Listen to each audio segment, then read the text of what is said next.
Uyu musore Kagiraneza Pascal yafatanwe urumogi tubure tune akaba hakana ko atigeze abikora ahubwo ko ari abamugiriye itiko. Aha akabashyira mu majwi y'abasekirite barinda iki kigo ari nabo bamufashe, aho avuga ko bamusaka ari bo bamushyize urumogi mu mufuka. Genda ndi hano kubera bambeshye ngo bamfatanye urumogi kandi bambeshye. Ni bande bakubeshyera? Abasekirite. Abasekirite baheba abo ya dukora kuri Sunrise. Uyu mubyeyi Dushimiyimana Ange we akaba yemereka icyaha, akavuga ko ari umunyeshuri wari wamutumye izi nzoga ariko ngo akaba atamwibuka. Arutunuza bamfatanye twudusashe twutuyoga. Wari tujyanye he? Umwana rutunumye. Umwana wari utunumye. Umwana witwa nde? Ntago nabashe kumenya izina rye. None bari kutumuha se kamubwirwa n'iki kare wari utukutu? Ubwo ndarindira akaza kunshaka. N'ubwa mbere se atugutuma cyangwa n'ubwa mbere kabisa kuko iyo tugiye kwinjira baradushaka cyane. Sinzi rero ukuntu bye byangendekeye. Twashatse kumenya icyo ubuyobozi bw'iki kigo cya Sunrise School tekereza kuri iki kibazo cyo kwinjiza ibiyobyabwenge mu kigo, niba ari ibisanzwe cyangwa niba ari ubwa mbere bibaye. Twabasha kubabona yewe haba no ku murongo wa telefone kuko zitacagamo.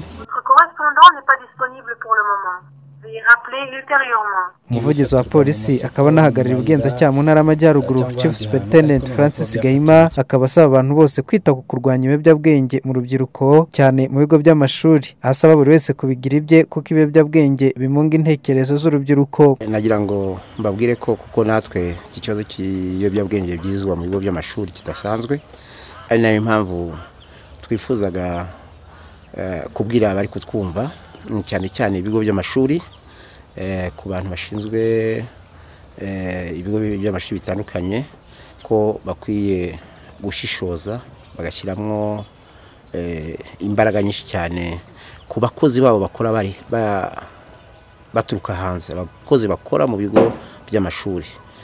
Murabona ko umwanya tumaze gufata abantu bashinzwe gutekera abanyeshuri ko rero bakora bajya baba hanze biraborohera kwinjiza mu biyobyabwenge. Ari uyu mudamu Mushimiyimana Ange ndetse na Kagiraneza Pascal nibaramuka bahamwe n'iki cyaha bazanishwa igihano cy'igifungo kiri hagati y'umwaka umwe n'imyaka 3 ndetse n'ihazabu $50,000 na $30,000 y'amafaranga y'u Rwanda kuko bitaganwa n'ingingo ya 549 mu gitabo cy'amategeko ahana ibyaha mu Rwanda. Rafiki Felicien Ohemfo, Musanze.